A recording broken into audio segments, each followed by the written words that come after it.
O Alesp em Pauta está de volta, hoje falando sobre violência nas escolas, com a delegada de polícia, doutora Raquel Galinatti, e com o especialista em gestão pública, Ricardo Rous.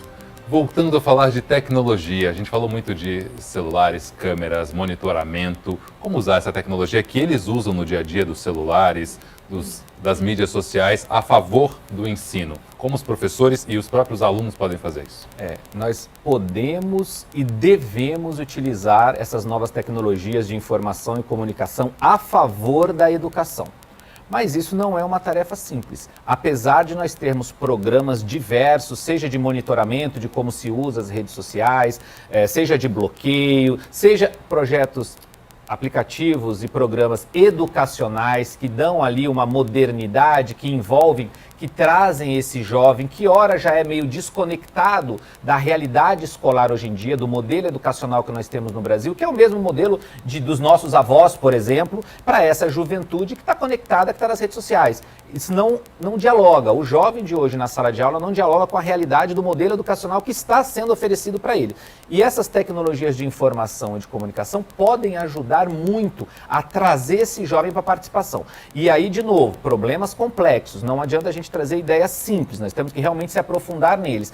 Muitos dos profissionais da educação que hoje estão na sala de aula vão ter dificuldade sequer de ligar um monitor na sala de aula, tem dificuldade de se conectar com a internet, de entender como funciona toda essa complexidade toda. E nós não temos infraestrutura. Hoje nós temos escolas públicas que estão com o vaso sanitário quebrado, com as janelas quebradas, ou seja, tem problemas primários muito grandes. Daí a gente volta àquela lógica de priorizarmos a educação, que é o que eu acho que a gente está faltando de maneira geral. Quando a gente falar que entender, enquanto povo, de que a educação é muito importante. Sem a educação, nós não vamos transformar a nossa sociedade. Aí nós vamos valorizar melhor os profissionais de educação, aí nós vamos padronizar o que a gente quer de fato ensinar para os nossos jovens, porque hoje é muito difícil a gente entender. Você vê todo, entra governo, sai governo, a gente muda inclusive a lógica do ensino médio no Brasil, que recentemente também foi mudada, sem nenhum tipo de crítica, apenas falando que há alterações constantes de acordo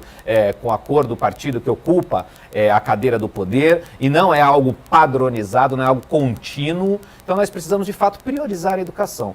É importante ter tecnologia na educação hoje sim, sem a qual nós estamos fadados ao fracasso. Não pode ter o excesso, a gente não pode permitir que o jovem chegue na sala de aula e fique nas redes sociais com a superficialidade que hoje eles têm, como eventualmente alguns deles têm na própria casa. Não, mas temos que usar isso de forma padronizada, de forma controlada, de forma que o educador que foi bem treinado, bem qualificado para isso, possa se utilizar dessas redes para se conectar com dispositivos, e nós temos vários, globais inclusive. A gente consegue ter cursos, ter pequenas aulas, pequenos pontos de vista diferentes de universidades americanas, europeias, na palma da mão. Basta que a gente de fato entenda que isso é importante, se crie uma padronização para isso e que os professores e os profissionais sejam treinados para tal. Aí a gente vai esbarrar em outra questão, equipamento. De novo, falamos que as escolas estão com os vidros quebrados, com vasos sanitários quebrados, e sua grande maioria não tem infraestrutura. Então, como é que a gente vai falar em um jovem ter um aparelho tecnológico para utilizar essas novas tecnologias?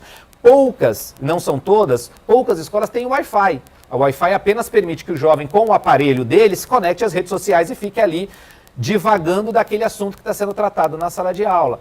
E ao invés disso ser positivo, acaba se tornando negativo. Então, de novo, é priorizarmos a educação. Entendemos que é importante ter recursos para isso, para a gente, então, aí começar a trabalhar essa lógica da tecnologia na sala de aula. E nós já estamos anos atrasados, ok? Já estamos muito atrasados, ou seja, isso é para ontem. Priorizar a educação tem que ser para já.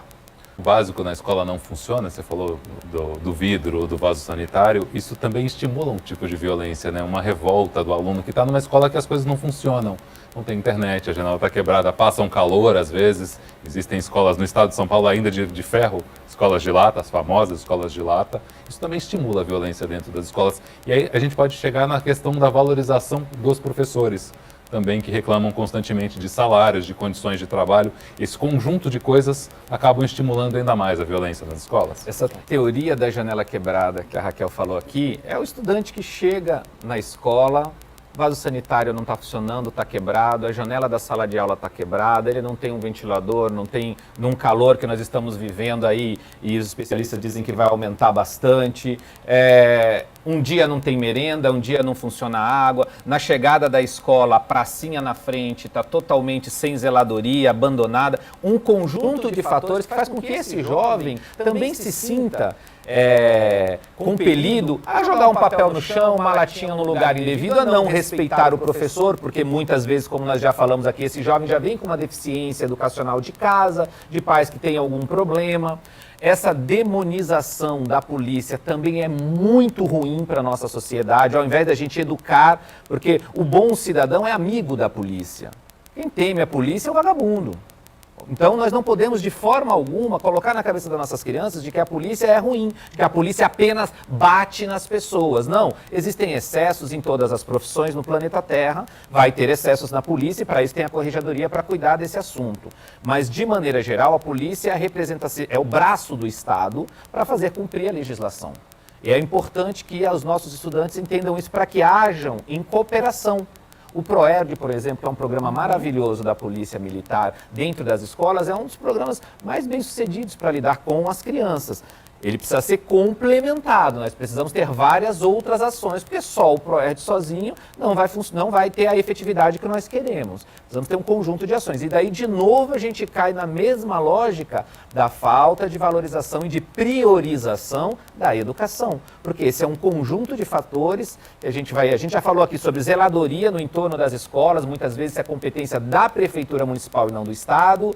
A gente está falando de segurança, de polícia, de inteligência entre as polícias civil, militar e outras polícias, e aí nós estamos falando do Estado, então aí já estamos falando de dois entes da federação distintos. Podemos ter e devemos ter, porque a nossa lógica tributária, muito do dinheiro vai para a União, então nós temos que ter a União presente nesse processo, ou seja, é um trabalho dos três entes da União, estados e municípios, em diversas áreas conjuntas, educação, saúde, por que não trazer a saúde para dentro desse processo, porque muitos problemas de saúde, a gente estava falando de saúde mental, então tem que estar a saúde dentro, a segurança pública, todos agindo em conjunto para melhorarmos o ambiente escolar, para melhorarmos a segurança, a qualidade da educação e tornarmos aquele ambiente um ambiente, de novo, atrativo para essa juventude, que hoje não é importante dizer isso. Hoje, se você conversa com um jovem, ele não quer ir para a escola na sua grande maioria, ele não sente que o que está sendo ensinado para ele na sala de aula tem alguma conexão com o mundo real que ele vive ali fora. Ele vai por uma obrigação,